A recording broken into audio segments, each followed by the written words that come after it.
Hello and welcome back to the Paranormal Podcast. I'm Dan Purcell, co-founder, lead investigator for Orange County, New York Paranormal, and thanks for coming back. Thanks for tuning in again. If you've been with us the whole time, it's been a fun journey where we keep seeing more and more folks tuning in, and it's great. If you're new to the festivities, please subscribe, rate, review on whatever podcast platform you're currently listening to us on. And now there is a video version of this on our YouTube channel, on our Facebook page. If the sound of my voice is not enough for you and you want to see me, you can go over to our YouTube channel and Facebook page. If you head over there, like and subscribe, follow us. That way you can follow all of our adventures, not just the episodes of the podcast, but also all of the investigations and events that we do as well. We really appreciate it. And if you're on YouTube, tap the bell, because then you'll get notified every time one of these episodes drops, or whenever one of our investigation videos drop. And we've been doing a lot of those investigations lately, so there is a lot coming. If you have been here before and you've watched the video version of this before, I have a different background behind me than I normally do, and it's because I'm not in the place where we normally do these episodes, where we record these. We are on location at Grapevine Farms in Cobleskill, New York. And the reason we're up here, other than the fact that this is the location that we have investigated more than any place we've ever gone, we also wanted to talk to Tracy and Tim Purcell, the owners of Grapevine Farms, because their story, I've always found it interesting. They've owned this building and they'll tell their story. They're right across from me. They'll tell the story, but I've always been fascinated with their journey, how they came to this location, how they came to this business, and the challenges that came along with it when all of a sudden, it's hard enough to run a business, and then you realize that you have a lot of other guests here and employees that aren't on the tax record that you have to deal with every day. So that's why I've been wanting to talk to Tim and Tracy since the first episode of the podcast. We were finally able to connect. And thank you so much for joining us. Sure. We really appreciate you taking the time. So I think the first question is just some background. How did you come to this building and start the business? Where was the beginning of that? Well, thank you, Dan. Yeah, thanks for coming out. You want to go ahead and start? Oh, gosh, no. Ladies first. Okay, so back in 2001, Tim and I were dating. He fell in love with me instantly. And Yes. actually, on a more serious note, 9/11 occurred. Tim was a flight attendant, and life, as a lot of people know, changed. So Tim didn't want to fly anymore. So he also, at the time, worked at a gift shop. So he decided he wanted to give that a go. So he convinced me to Go along with it. to get on that train. We weren't married yet. We weren't married. We found the building. Well, we looked at a lot of commercial buildings, and nothing fit. Nothing felt right. So when our realtor brought us to this abandoned house, it was... We knew instantly this was what we were looking for. Knew. Tim knew instantly. I did not know instantly. But it met all the criteria we were looking for at that point. We wanted something with character. Wasn't a regular location for a store. It was interesting. So it met a lot of, it had opportunity for growth. It was very cool looking. yeah, it was It unique, was in our hometown. very unique. So we decided we wanted to buy the building, but unfortunately it had gone into foreclosure. So we couldn't buy the building until almost 6 months later, and we had to go to the courthouse in Schoharie and stand in the lobby with anybody else who might show up to buy the property. To bid on it. Yeah. So we were the only ones, thankfully. So we got the property. And then it started, we had to do cleanup, broken windows repairs, A lot of painting, cleaning, cleaning. that kind of stuff. And in the interim of this whole process, Tim asked me to marry him, and I said yes. So, because she fell in love with me. so we ended up, while we were planning our wedding for 320 people, we also opened Grapevine. So the day of our wedding was the first day that we were open for business. Yeah.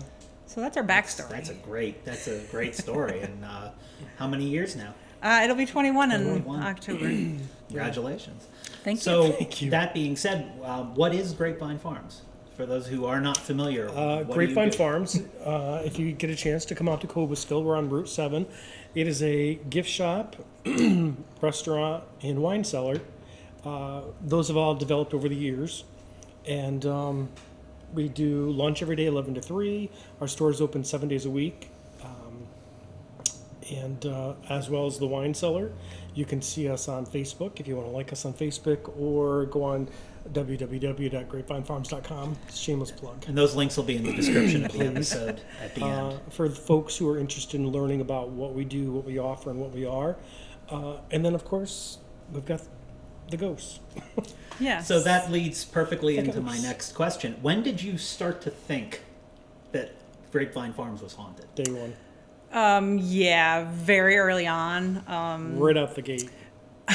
Tim was out flying, so he left me to do the heavy lifting here, which meant painting. So Painting and cleaning. I was upstairs in what is now the candle room, and I was painting, and a friend of mine went into what we now call David's room to get something, and she comes back in, and she was pale. She looked like flustered. I was like, what's wrong? And she's like, there's a box in there and it just moved and there's nothing in the box. And she's like, I gotta go. I was like, okay, well, I gotta keep painting. So I kept painting until midnight, and I didn't think anything of it. And then we heard, Didn't scare you? no, because I thought it was kind of ridiculous. Like, boxes don't move with nothing in them. But being here by yourself? No, I don't easily scare. Which drives him crazy because he tries to scare everybody, but he can't scare me. But it could be this house can be creepy. The house, And- it can be creepy. See, I'm finding some of this out myself for the first time. I'm like, So that was my first interaction with anything that was weird. Tim's stepdad was here doing some remodeling for us, and he heard an old man repeatedly tell him to go home, which he responded, "I'm not done yet. I have to get this project done." So he finished what he was doing, and he said something to Tim's mom, like, "I heard some really weird voices," and she's like, "Well, that's interesting," because at that point we were hearing some things from some of our customers. And he also heard children running around on the second floor. Now, did this begin, because I do have some knowledge of the location because we've been here a lot. Now, did this happen before you discovered David Hiltz's tombstone in the basement, or after? And can you tell that was story? before. We Those found are before. David's tombstone like within a week of We were owning the actually property. cleaning up the property. You were still working. I was here. yeah. And I said to you, I talked to you earlier that day, and I said, wouldn't it be funny if we found a gravestone or a body buried in the And guess basement? what? Or and it wasn't, gosh, not half hour, No, he hour calls later. me like, "Oh my gosh, you're not gonna believe not going to believe I found a gravestone in the house. So it was propped up against the back of the garage at the time. Yes. And it was in two pieces. There was a couple stones Yeah, there's a there. couple. Well, his wife's stone too. So what does every normal person do with gravestones? He brought them in the house. Well, they were already in the house, so Well, they were outside the house. Then you They brought were them inside inside the the garage. house. They were inside the garage? yeah. Didn't know that. I thought they were All outside kinds the of garage. self-discovery here on the I thought they were paranormal. on the Never outside talked of the about garage. No, they're inside the Ooh, garage. so they were always 21 years, folks. didn't know that. So we haven't talked about this in a long time. So yeah, so his stones have been inside. So for the longest time, we just kept them in the house and just kept them hid. We didn't. We didn't want Really to tell anybody? I don't think we didn't tell anybody. No. We didn't even tell the staff here. We kept it real quiet. We kept them. There's 1,000,001 hiding places here, so we just kept them quiet. But over the years, there was always somebody saying something or alluding to the fact that there's something going on upstairs. You would hear it once, you'd hear it twice. And what the thing was is you'd hear the same story from people who didn't know each other. So then we started thinking, okay, so there might be something to this. What do you want to do? What are we gonna do with Yeah. what are we gonna do So with I think that? probably for the first, God, how many years? So we've only told people within the last 10? Maybe 10 years. So for 10 Yeah. years, we kept it real quiet. Yeah, we didn't. We're like, we shouldn't tell anybody that we're haunted. Because we don't want to be known as the creepy store, the ghost store. Well, we don't want to scare anyone away either. What made you change your mind to suddenly embrace it as you have? Good So, question. I learned that there was a New York State haunted history trail and that we could advertise on it without costing anything. Oh, there it is. Practical. I like it. There it is. I did not know that. And we said, why not? Let's see what happens. Because people were saying stuff and alluding to, and it just became kind of second nature to know when you see people running out of the store screaming. Okay, that literally, only happened once.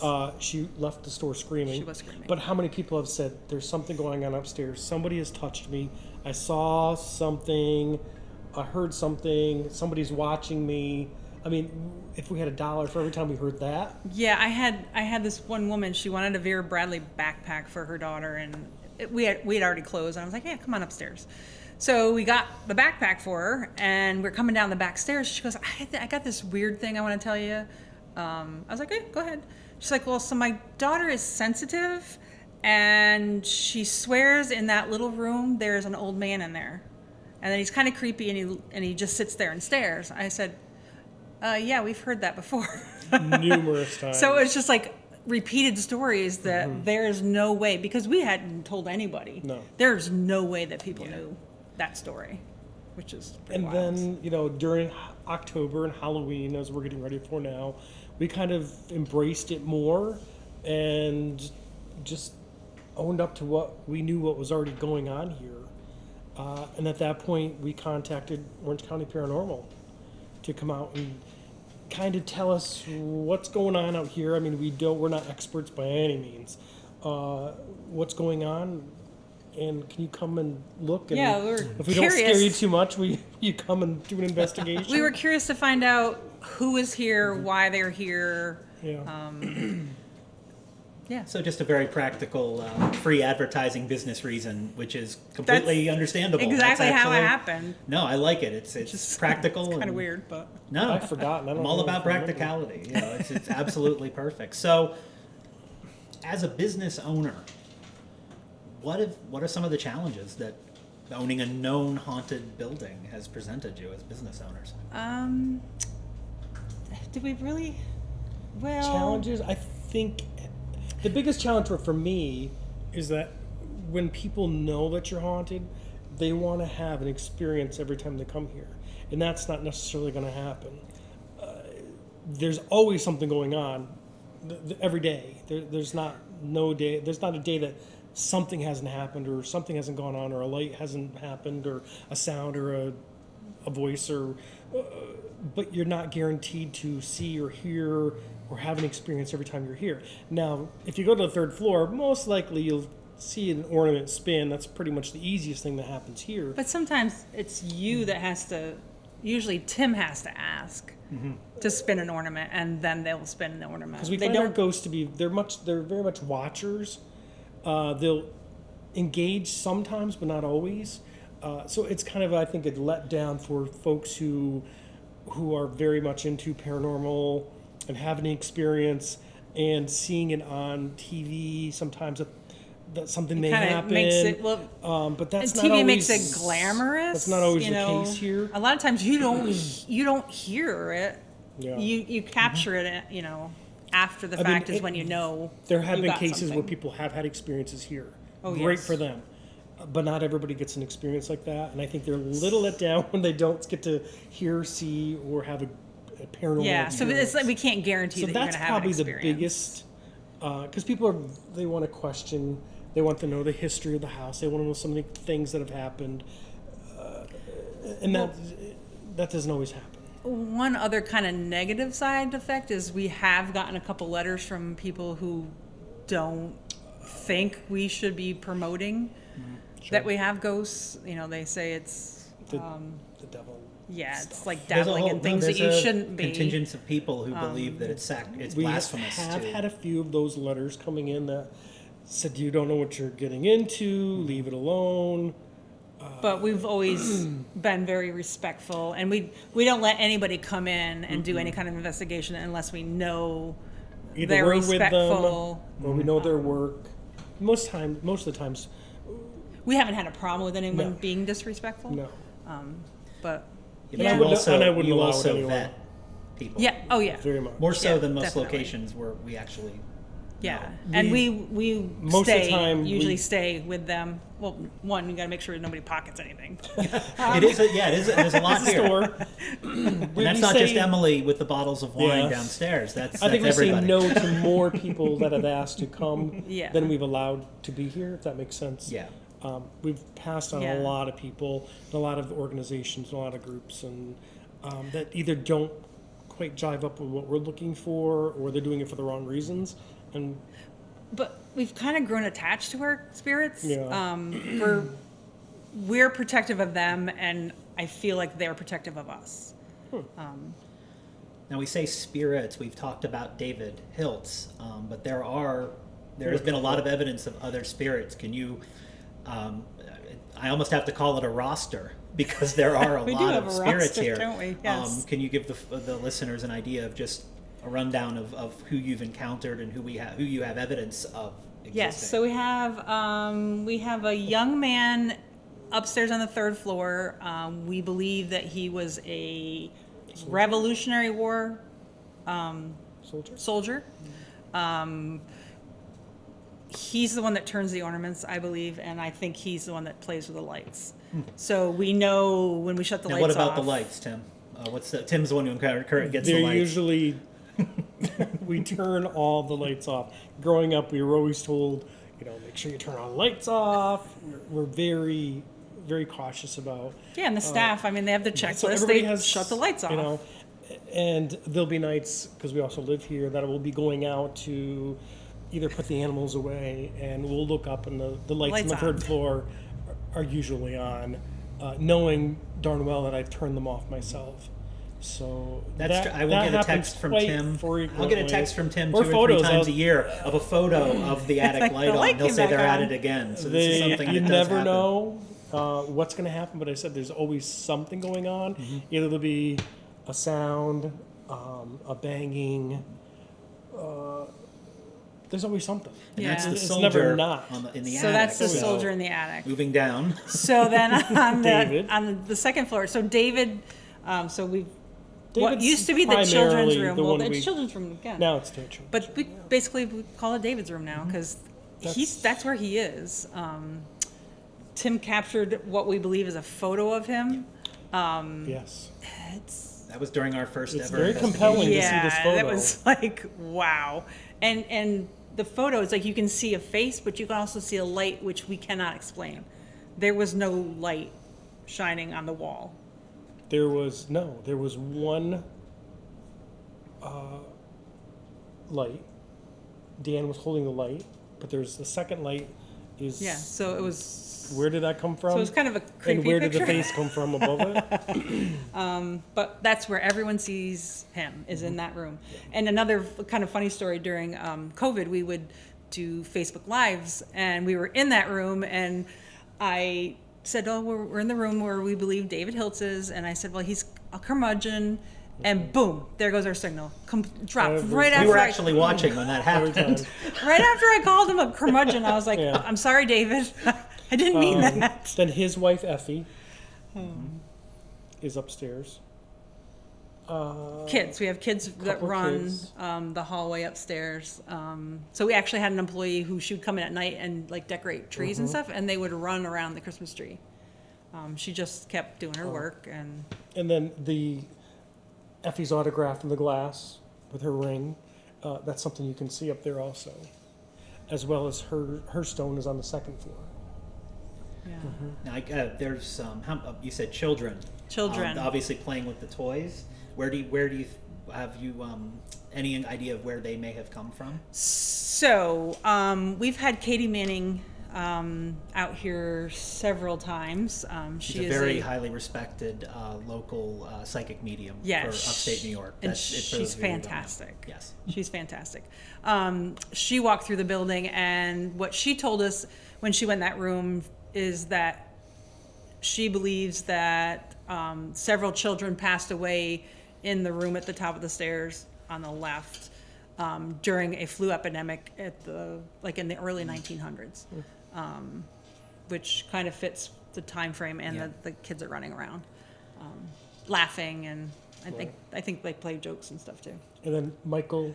And then we is have downstairs. We have a sad Michael. He's 8 years old, and he is in the old side of the building in the basement.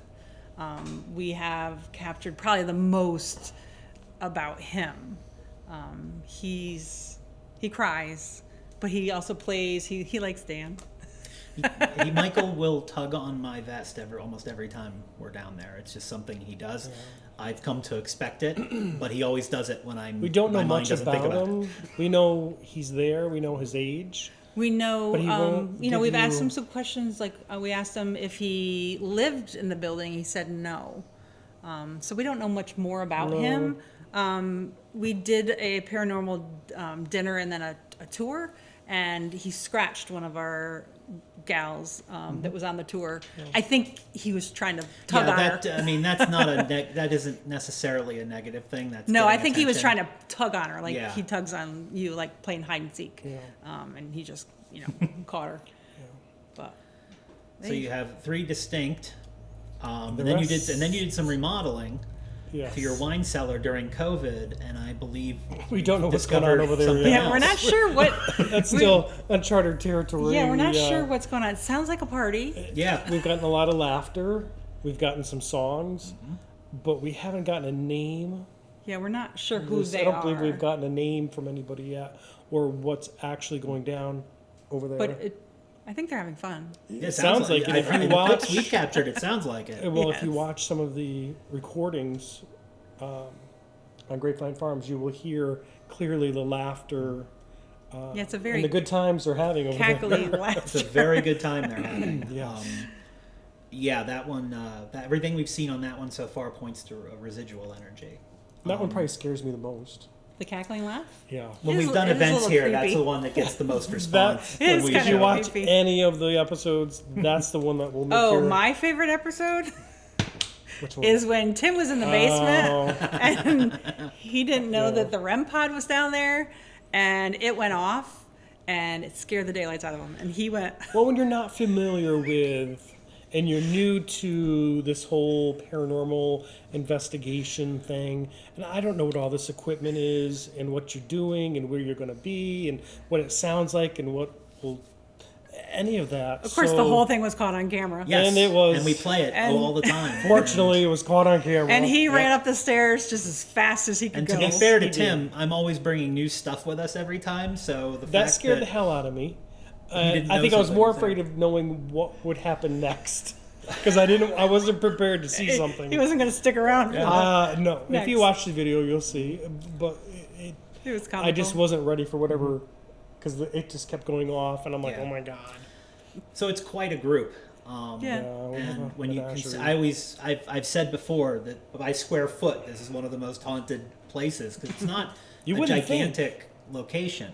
But the question is, you've got a lot of people living here tax-free and rent-free, but has it ever caused you any staffing problems? We've never... The only problem with staff is some people don't want to go upstairs by themselves at night when it gets dark out. So they would go in a pair and shut the lights off. But other than that... And they won't stay here. Yeah, nobody wants to sleep here. Nobody will sleep here. Except Emily. Yeah, except Emily, who has slept in the she'll wine sleep cellar. Anywhere. Well, that didn't sound good either, did it? She slept next to David Hiltz's tombstone one night. She slept places I wouldn't even dream of sleeping. Really? Doesn't sound good, does it? No. Makes her sound like she sleeps around. But not true. Sorry, love you, Emily. Emily's just off She's camera. like, what? Can we edit? We might have to. So how have you trained your staff or instructed your staff on how to handle customer questions as it pertains to this? Do you have to even? We do a bit. Should we do more? Absolutely. Because we've got a lot of new staff right now So that don't really haunted- know what to expect. Same goes for, what is in this room. This is all family. Yeah. Well, if you're watching Stuff. us on YouTube, Facebook, my camera feed yeah. this is all family photos behind. So me. they're not just bought. Yeah. I mean, we are a store, but a lot of this stuff is really belongs to our Yeah. families. Yeah. So educating people on, what is here. But we also have heard that some of our family members like to hang around here too. Yes, we've heard that. Which is kind of cool. Do you tell people before you hire them? No. No. Well, we might mention it. Don't apply for a job at Grapevine Farms. Let's surprise them. But it's never been It's a never problem. been an issue. No, yeah. The staff are. I mean, they're clarify. aware. There's And- nothing malicious. And half of them are way on board with what's going on here anyway. Yeah. Yeah. I They mean, like to stay for the investigations. They like to hear what's going on. I find that it's intriguing to know, to figure out something you don't really know about.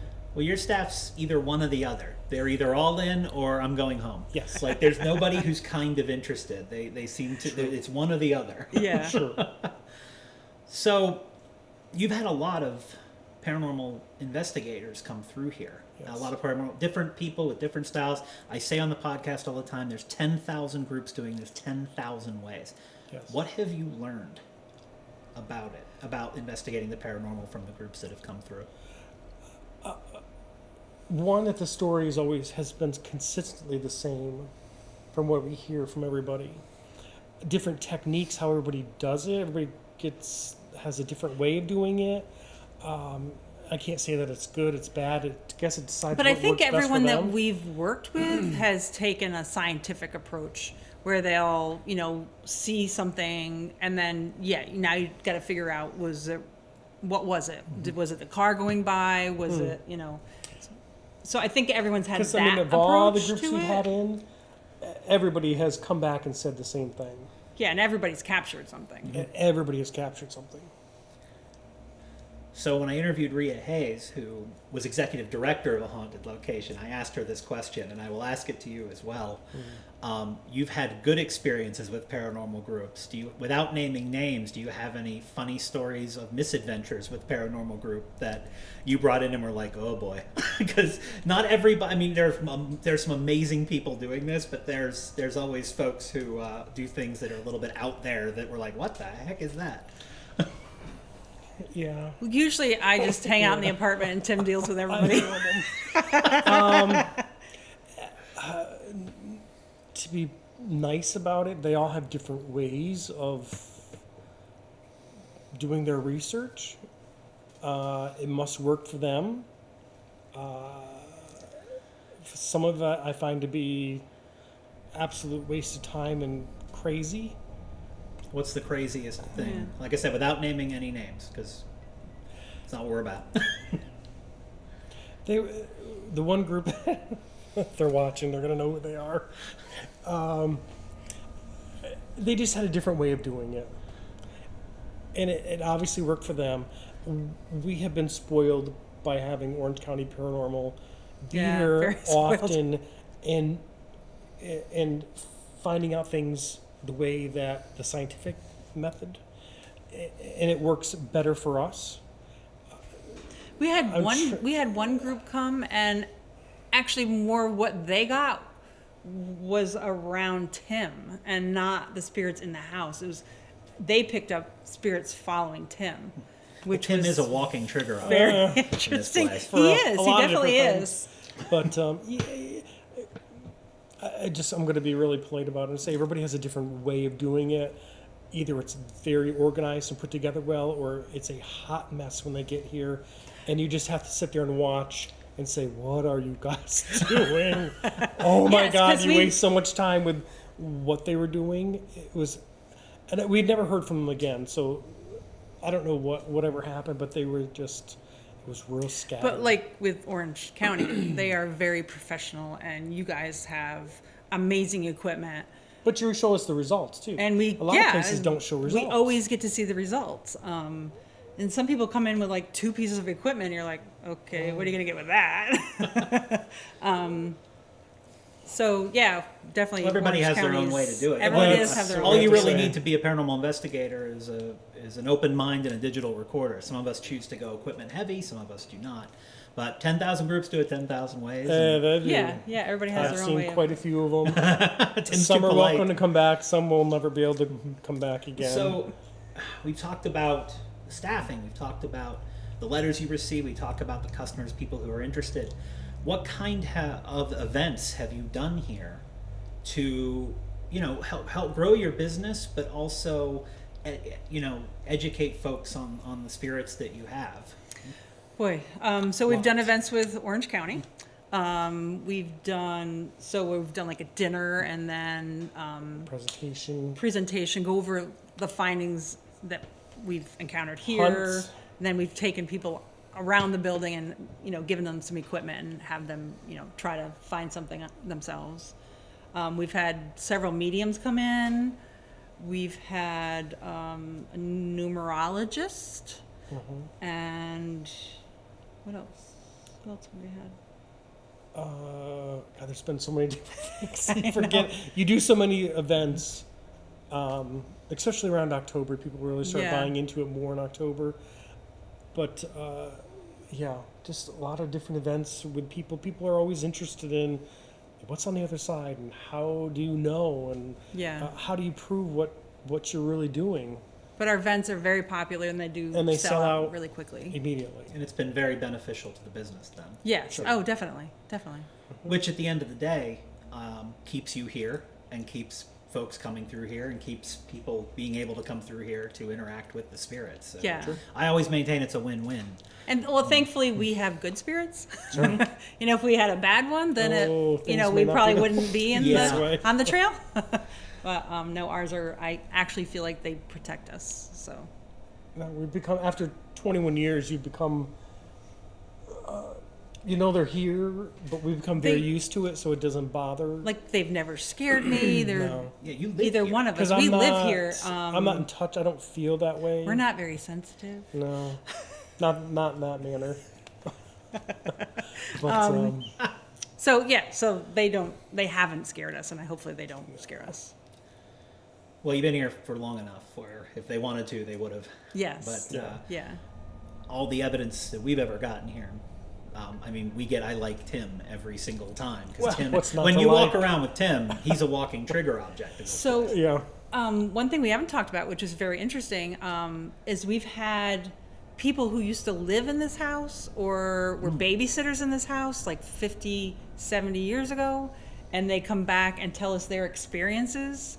We had one babysitter who there was a finished basement, and they would be down there with the kids playing, and she'd hear something crash, and she'd run upstairs and nothing was out of place. So we get those stories like from people who used to live here, like they had things happen that they couldn't explain. Well, the origin of most of the spirits here is thought to be the 19th century, so that Sure. would make some sense that 60 years ago. But it is interesting to think the same stuff that Yeah. we're seeing today, Yeah. they were seeing then. I did not know that. I've never heard Yes. that before. That's Yeah. amazing. So it's pretty cool. yeah. So, do you offer private investigations if people want to come in? We do, but we are particular. So we will vet you and most likely make you pay. As most places do. There's a rate that Yeah, all locations charge, and it's It happens a lot already. It's But we are very picky. yeah.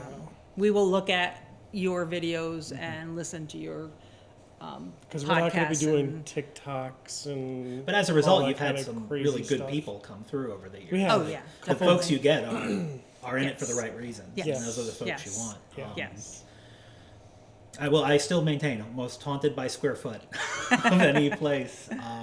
You mentioned it before, but I will ask you to plug it again. Where can the listeners find Grapevine Farms, both physically, on the web, on social media? So of course on Facebook, on the website, www.grapevinefarms.com. You can, 2373 State Route 7, there you go. Cobleskill. Give us a call, 518-234-9148. Stop in, do your shopping, do a little wine tasting, And visit our have spirits. lunch, and visit our spirits. No, absolutely, and I want to thank you both for the insight of what we don't think about when we talk about paranormal locations that are businesses, that are homes. Yeah. There are folks who have to run that business, and when you got into it, you didn't necessarily expect this. No, we really didn't. But you ended up No. with all these Well, extras. because we both were very skeptical. Sure. Him more than myself. Sure. I think it took me a long time Took to him a long believe time. something was going on. Even though you hear people saying it, until you experience it yourself. Was it when the dog licked Dan? Could have been. I think that's when he changed his mind. Could have been. They're referencing one of the first times here.